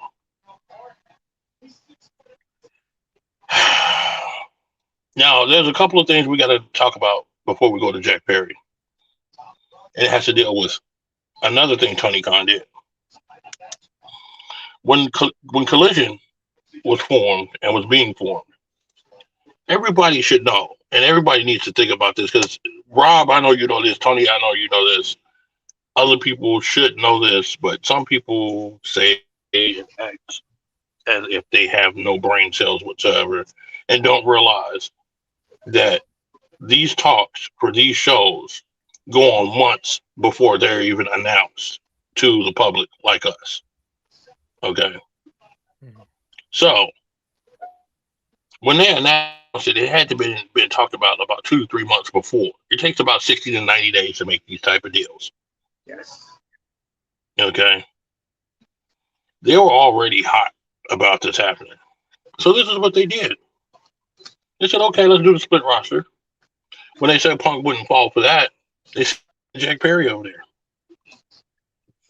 They also, they said, Ace Steel could come back because Ace Steel got fired, but didn't tell him how he could come back. And this is Punk's fault. This is one thing I put Punk for, and the one thing that I always say, read what you sign. Because he signed that contract not realizing that Ace Steel was not going to be live in person at the set. He was going to work, but he was going to work remotely. Punk tried to throw a fit about it, had his lawyers get involved. That's what you remember today. Is Collision going to actually happen? Because Punk was going to his lawyers like, hold on, they're not doing a part of the deal that we agreed on. The lawyers sat up there, went to AEW, Mega, wow, and sat up there and said, hey, Ace Steel's supposed to get, that's part of the agreement, Ace Steel. Oh, he has a job. We fulfilled that part. But we didn't say how he was going to do his job. We could determine that. He signed the contract. He's stuck. That ticked CM Punk off. But he said, okay, I did sign it. And again, lets it go and goes on to Collision. Now, everyone says when Collision started, CM Punk made his comments towards the Elite and how strong he should be to take comments. When he goes out there, he makes them himself. Well, I think by not reacting when Tony Khan didn't fire some of them, or he kept not getting on them for doing certain things. He kept not responding when Mega tried to trick about his best friend having a job. I think that shows a lot of restraint. Because he could have snapped off a long time ago. But again, when they did the separate shows, he starts doing this thing. They bring Jack Perry. Boy, I don't know why Punk thought that bringing Jack Perry or to let him have a chance, because I would have turned him away too. But he was nice, let him on the show, and he wanted to do a spot when it comes to the glass. We all know about this, the glass incident. Punk said, now this is where it seems like a couple of people are getting confused. And this is where I tell everyone, when it comes to media, you have to look at the age of media that you're in. If this was old media, if this was back in the days of Walter Cronkite, this was the back in the days of Bill Curtis, reporters like this. Yes, I know my history of reporters too. But if this was in that era was more of, let's sure that this story is accurate before we bring it out to people. This right here, in this era, is who can get it out first. Who can spill the beans first? Who can say this first? But the thing is, 90% of the time, they are true. The problem is the aftermarket of when they have time to change the story. And we have that here. First example, when you have CM Punk, and then you tried to say CM Punk got out of line and was telling Jack Perry no when he had no authority to do so, that was totally incorrect. CM Punk, when he was hired, was not only hired as a wrestler, he was hired as an employee, and TNT made him in charge of that show. That was part of the contract. So even though if management didn't even say they had a problem with it, he had the authority to override and veto and say, no, I don't want real glass on Collision. That's why he specifically told him, we don't want that on Collision, but if you want to do it, you can go and do it on Wednesday nights. Which means he had no problem with him doing it any other place except his show. Keep that in mind. Now, we go on. He talks to management. Management was the one that said no. He had a hissy fit. And since Punk was in charge of that show, contractually in charge of that show, guess what? They asked him, listen, you're the leader of that show. Can you please talk to him and let him know we don't want this? It's a liability. It's this, this, and this. And I understand exactly on a business point why they wouldn't want to do it. He went to talk to him. Perry still had the conniption fit. And guess what happened? He told him, just like I quoted, we don't do that on Collisions. You can do it on Wednesdays. Perry still had that too. Now, he's let a lot of stuff go by now. It's time for All In, the biggest show in wrestling history. The thing that this little incident overshadowed. So, and this is where it bothers me the most. CM Punk is from Chicago, Illinois. Tony, you from Chicago. You know how it is. If we don't get a ride, we got a train, we hitch the train. We're going to find a way to get where we're going to go. That's just the way we are in Chicago. We got to get there, we're going to find a way to get there. Now, there's a train just like there's trains in Chicago. Why did he have to take a train?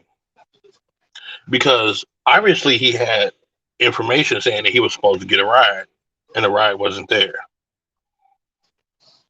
And the funny thing about it is not until later on was it said, oh, but he changed it. And if you didn't get there by a certain time, don't you think that would have been out initially when the initial report would have came out? Especially as much as they despise CM Punk. That'd have made CM Punk look stupid. But no, they bring it out later because it shows CM Punk had a right to be upset.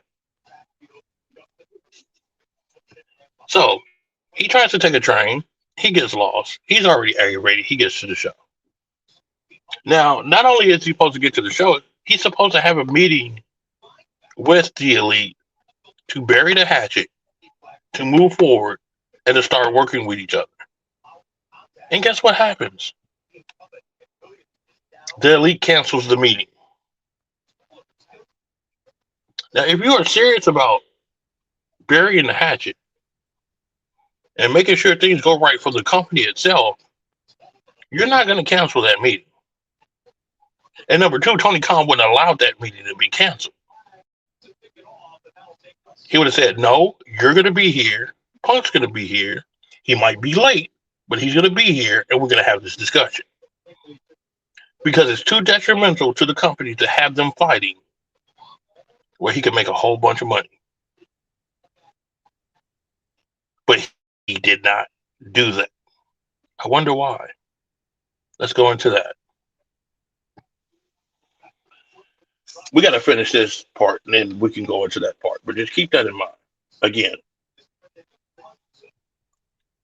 they go out. He's a pre-show match. Kind of ironic. And I even thought to myself, why is Perry the pre-show match? And then why is Punk the first match? That was an arrangement. That was done on purpose. Because this whole thing was set up. The Elite went back to Tony and said, you know what? Let me ask you something, Tony. You want to say that $52 million, right? But you don't want Punk around. Tony was probably like, no, really don't. I want you guys happy. He said, check this out. We will go ahead, have another confrontation to see how he acts. If he acts right, we won't have nothing to do but just say, you're okay. But if he doesn't, we can get rid of him. You have a point. Jack Perry goes out there.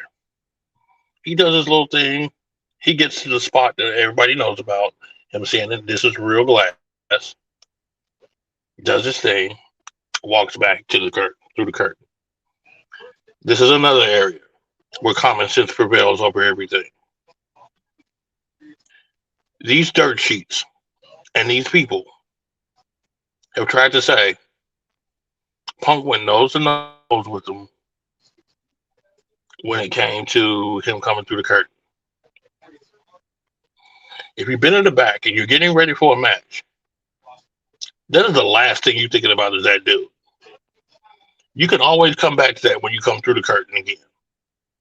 That's the last thing you're thinking about when you're preparing for a match.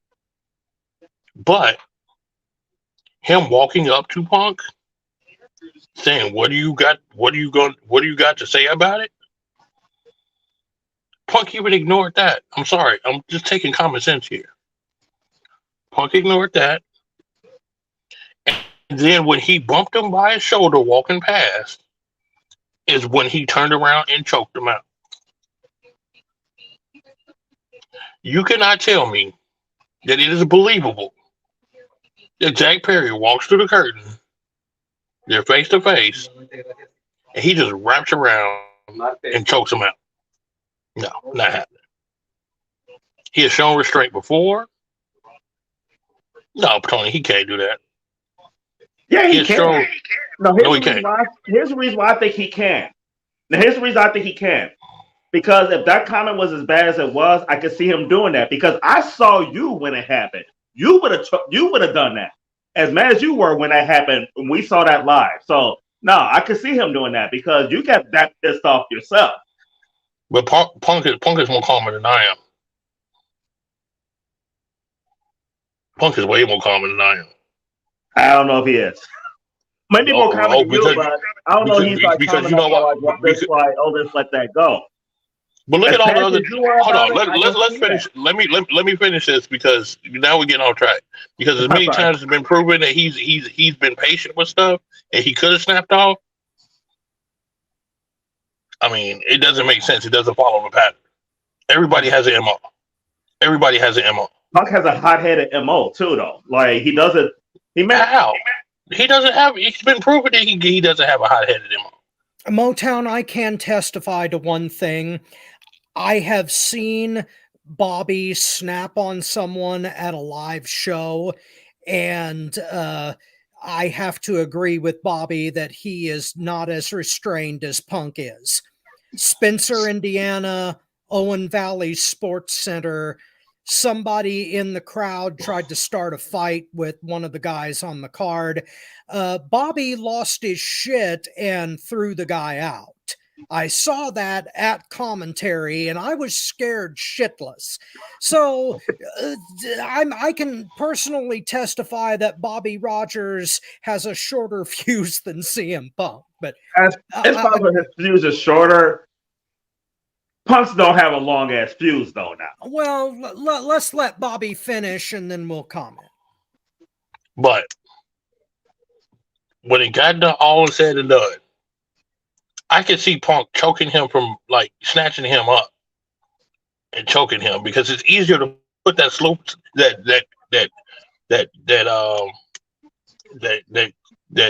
what do they call it? I keep forgetting what they call it. No, it's not the front face lock on by sweeping them around and then putting them on there rather than just straight grabbing them, choking them, and then put them. That doesn't make sense. That doesn't make sense. You could turn a person around and by surprise put him in a front face lock because he's coming at you after you bumped him. Then you can just choking them and then put them in that front face lock. It's just science. It's just the way it goes. But again, dirt sheets made it to be something else. Now they have the dirt sheets behind them. They have a physical altercation. They have the people's opinion already halfway there that Punk is crazy. So guess what? Tony Khan's speech comes out. Say it again, Tony. His life was in danger. And do you know why those specific words were said? It's not for the fans. It's for the Lord. It wasn't for the safety. Oh yeah, it's not only. wait. Hold on. No. It was from the lawyers, but it wasn't about the lawyers either. Guess who it was for? 52 million reasons why it was for. The TV executives. There you go. And it was for that paycheck that was into that bank account. He never wanted Punk back. He never wanted Punk to succeed. He never wanted Punk. After that all-out scrum, he never wanted Punk to succeed. This was a setup to get that $52 million and to leave Punk to dry. And the one thing I will agree with Tony about is I am kind of disappointed that Punk didn't see this. But at the same time, I see why he didn't see this. Because it was sneaky like a fox. Everybody sat up there and made him thought Tony was dumb. Tony's not dumb with his sister. They're like the Constructicons. Once they merge together, I'm serious. They are the brainiacs of this world. And they played this, and they have all of us wrestling fans, everybody taking sides so they can walk free and live in a lap of luxury with $52 million extra dollars in their pocket just for the elite. I'm going to say this straight out. Tony Khan, you're a piece of shit. You sit up here and you say it's about the fans. And I'm putting my full face in here so you can see who I am. Because I'm sending this to you. I am going to mail this to you. So people can think I'm just talking to a computer screen and I'm just BSing or whatever. No, I'm mailing this to you. So you can see exactly what I have to say. I've been in the business 15 years. Unfortunately, I can't be in that ring. Unfortunately, I can't perform and do what I want to do. So I'll hold this podcast to keep fans interested in what's going on. And Tony, you not knowing the rules, the intricate parts of pro wrestling, those unwritten rules like football teams, your soccer team that's in Europe, they have those. You know that. Your family even has them when it comes to what goes on in their household. Everybody has those unwritten rules that you go by when you are in the dwelling or you are in the industry. Learn the business. Because any veteran will tell you, unless they're just trying to kiss up to the elite and get a job, that if that would have happened initially, way back with Hangman Page, they would have got stumped like a lit cigarette in a no-smoking joint. It would not have happened because that locker room would have beat their behind until they would have gotten in line. That is professional wrestling. This is not a corporation. This is not T-Mobile. This is not Sprint. I said T-Mobile. I can't believe that. This is not a hotel that you go to. This is pro wrestling. And pro wrestling has its own rules. Learn them. I'm going to tell you straight to your face. I don't want you to fail. I don't. I want there to be competition for Vince McMahon. I want there to be another place to where my friends and my brothers and my sisters that I've been in the ring with can go and have a career and do something and be on national TV. I want that. But the way you're going right now, sir, is blasphemous to the wrestling business. Either you did this on purpose, which I think you did, so you didn't have to get that $52 million, or you just don't know. And if you don't know, get with Rip Rogers. Get with Jim Cornette. Get with these guys that is seemingly, kind of shockingly, that the elite don't like. You know why? Because everybody's trying to pump your head up and tell you that CM Punk was punking you out and he was making you look less than a man. No. The fact is, the elite, Hangman Page, Perry, and all these other little prick people are the ones that's making you look like a punk. And you ain't got CM before your name, so you ain't that popular. You need to really learn the rules and the nuances of pro wrestling. And you know what? I want to thank somebody right now. There's two people that told me this, that I didn't realize it until now. But I listened to them, and thank God I did, because I would have been successful running shows as I was. That's Hillbilly Jed and that superstar TJ Powers who we had on the show.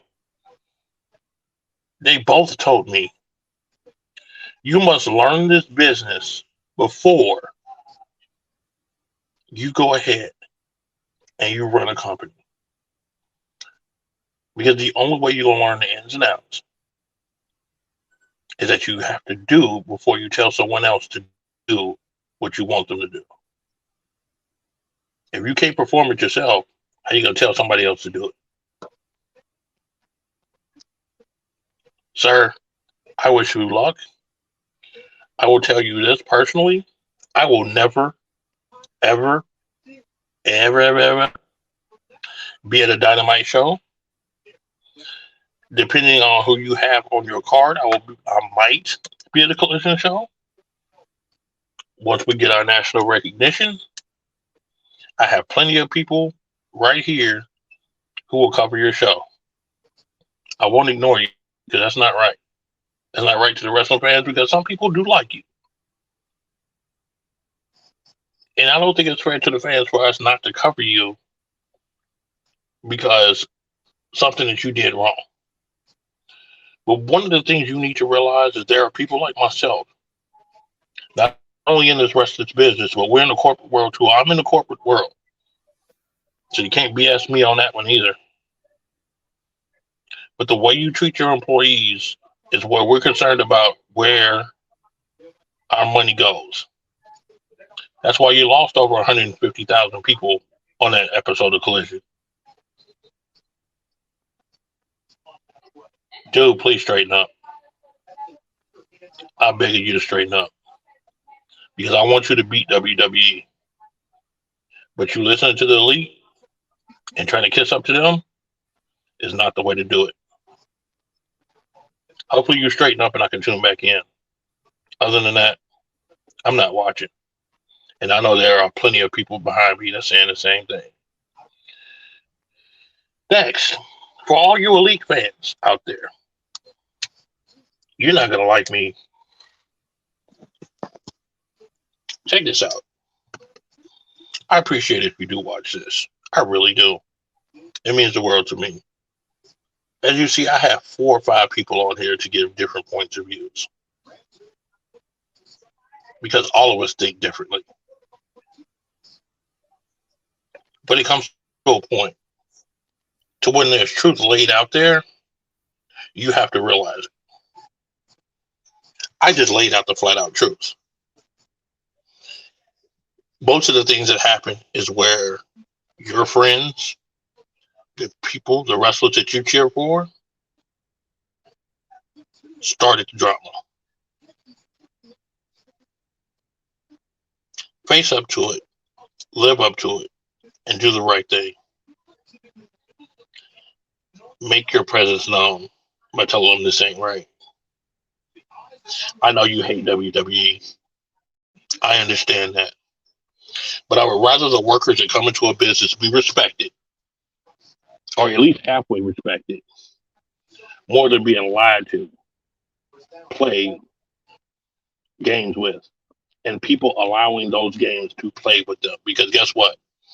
The same thing the elite are doing right now is the same thing that you hated back when WCW was around. And guess who was doing it then?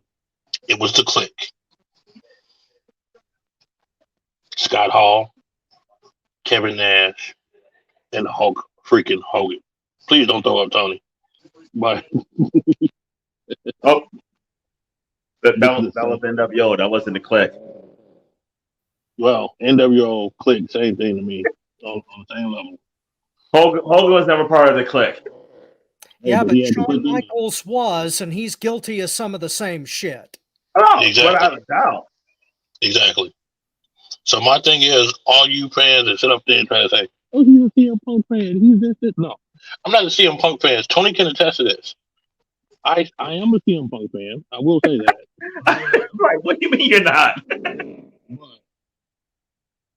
I have complained because about not that it happened to CM Punk, is the way business was done.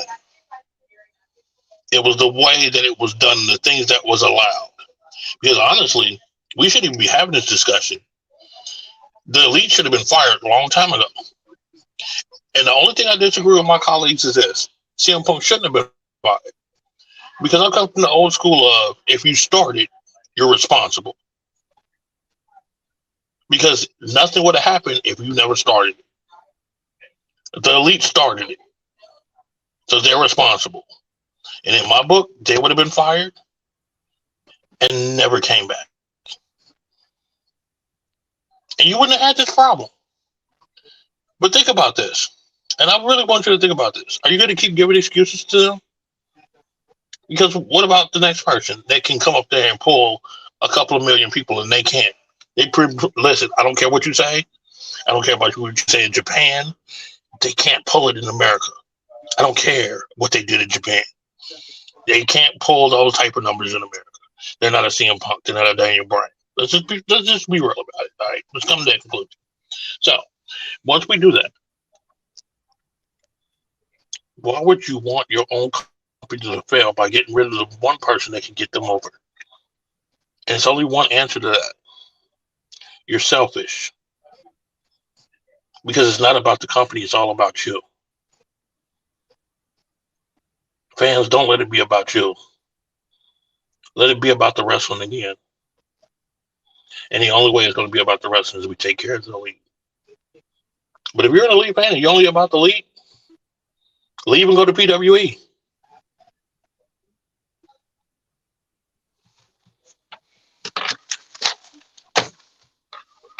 Now, let me ask you something. Was there anything I said in there incomplete? Honestly, no. There was absolutely nothing wrong with that statement whatsoever. And I completely concur with what you're getting at. And this was a trick. The case you're laying out is very compelling. This is not about anything but $52 million. This is nothing but $52 million. And we are a fool. We are all fools, me included, because I was thinking differently at first until I really had to sit down and look at this. We are all of our wrestling fans. Tony Khan is saying that we're stupid because we're sitting up here and we're arguing about the elite was wrong, which they were, but Punk is wrong and blah, blah, blah. But all it was about really was $52 million. The one thing that I really don't understand is that if Tony Khan never wanted Punk in his company in the first place, then he never should have signed him to begin with, and he should have still been on the shelf. Because if he's willing to throw away several $1 million and TV ratings and all of this just because he wants to play stupid games with people he thinks is his friends, then he shouldn't have signed Punk to begin with. But he's not losing that money. They've already signed a contract. Yeah, and Punk was a sure thing. Like, you put Punk on your show, the ratings showed Punk was a sure thing. This is facts. But then why fuck him out of sheer jealousy? That seems because they never want. Because guess moronic. What? They're bitches. It is. It's very moronic. It's dumber than Donald Trump taking the SAT. People with power sometimes don't have no common sense. Well, maybe nothing. So, but see, here's the problem that I have with Punk's role in this. I never said the elite was right. I never said Tony Khan was right. I said it all wrong. Yes, you did. I have never said they were right. You said they were right. You said they were all right. You said they were on top of the game. You said that they were right. I recall. Once you're sitting on your couch doing nothing for the last 30 minutes. I was asleep. I was asleep when he Tony. Okay. I expect Punk to be smarter to fall for the bullshit, though. Don't take the fucking bait. Because it's like, I know you say there's rules to wrestling, though, but people bait people all the time to doing shit like this. You got to be smarter than that shit. Whether it's like Rob calling me the N-word and me not punching him in the face and getting in trouble. I'm just using that as an example, Rob. I hope so, because this shit never happened and never will. Punk might be a genius too, though. He might know when to jump off the ship at the right, like Cody Rhodes did. Why has it been 1 year since this shit happened? Like, that's coincidence, right? It's a setup. I mean, okay. 1 year since the last time. The difference between Cody and Punk is that Cody left because he wanted a bigger spotlight than what he was getting. That's bullshit. He wanted to do the A&E biography for his dad. And and it was all about him. Punk was trying to help this company, and he was trying to be old school about it. The only problem is that in the 21st century, people find old school offensive. And that's part of what the problem is here. That is part of the problem, because shit changes, like not just in wrestling, just everything. Professional football. Mike Ditka could not coach 2023 the way he coached. You can't talk to players like that. No, think about Bobby Knight. He was the winner. Yeah, Bobby Knight could not coach in it. And no, he'd get arrested. And especially when you're dealing with, like, these guys are making millions of dollars. Don't matter. Like, no, it does matter. Don't matter. No, it doesn't. How does it not matter? Because he lost $1 million job. Because we put that as a forefront that it should be important when we should. It's just like the debate about abortion with the president. It has nothing to do with them running the country. Them making $1 million have nothing to do with them being treated right. Well, okay. Now, I'm not saying how you're doing treated right, but you got to think a lot more logically. If you're just making $1,000 or $2,000 a show, and you're doing this and doing that, and your action resulted in that, that's one thing. But when you making more money than all of us combined will make in the next couple of years, and all these guys are making millions. Okay, my question is you got to be smarter with what you do, though. Hold on. My question is this. Wait. Let's stop right there. My question is this. You just said if a person making $1 million, they should be blah, blah, blah, blah, blah, blah. Making a couple of $1,000, that's one thing. What's the difference in the sin when a person sits up here and they only have when they are going through the same thing, and one's making $1 million and one's making $1,000? Honestly, I don't really think. I mean, your wrestling rule where like one person does one thing, so this other person can do it. I don't agree with that, no matter how much you're making, because that's just not. I mean, for me, that's not real life. If somebody cut me off, I can't run them off the road. Nobody. And they tell the police that, like, hey, they started it. I don't agree with. I don't agree with giving somebody a pass because somebody else did something first. I don't agree with that. I understand you don't agree with it, but this is what the thing is. You also have to look at what you're in, that people don't realize it's the culture of your industry. But you say it's the culture of our industry, but here's the thing. What Punk is going through, is he the first person to go through this shit? Yeah. So he's the first one that had to deal about backstage politics. He's the first one that had to deal with people going. Wait. You put it general backstage politics. Because I'm speaking general, because it's like you're like, this is how the industry is. I have never seen anybody do what Punk did in this situation. Bobby is because nobody ever complained about it and got on nobody about doing stuff like that. It's happened. People have whooped somebody's behind in the back. And they're way more than Punk. And guess what? Shit is settled in the back. I always thought that's how this unwritten wrestling rule, I always thought it didn't get settled. It's a different age, Tony. Because they knew if they did it, what would happen? That's why they never did it. And bad news gets you press too. It gets you the views. It gets you all that stuff they want. Like these scrums are designed. I'm really designed to show how bad things are, just to get us talking about AEW, because we don't talk about them like that. I think Bobby is arguing that they were exploiting Punk from the beginning. Absolutely. They wanted to use him and then dump him as soon as they. And I get that, but Punk should have been smarter and not fell into the bullshit. He should not reacted like he did. He should. I don't think he's arguing that. What I would argue is that every rule needs to be consistent. If you're going to have order, it needs to apply to everybody, no matter how much money they're making. No, I'm not even talking about the money. I agree with you that everyone should be consistent. Again, I don't want to hear a guy telling me don't go into business for yourself and you do the same thing. No. Star treatment. All of this comes down to Hangman Page. If he had not showed his ass to begin with, if Tony Khan had just disciplined him from the start, then none of this would have happened. And there might have been peace in the valley. No, thank you very much. I'm not even arguing over his involvement in it. What I'm arguing is Punk should have been more like them. as far as like not constantly bringing it up in front of everybody, because Well, then he looked bad doing it. he So in other I should. didn't words, think he he should have looked been. bad. I He should have think he been. was telling the truth. He was Thank you. exposing the motherfuckers. Thank you. Yeah, Thank you. that's true. And look where they got him. Shit, he might have a guarantee contract for all I know. Walked away with the money. With the money. So, you know. Not what them for saying for calls though. He didn't.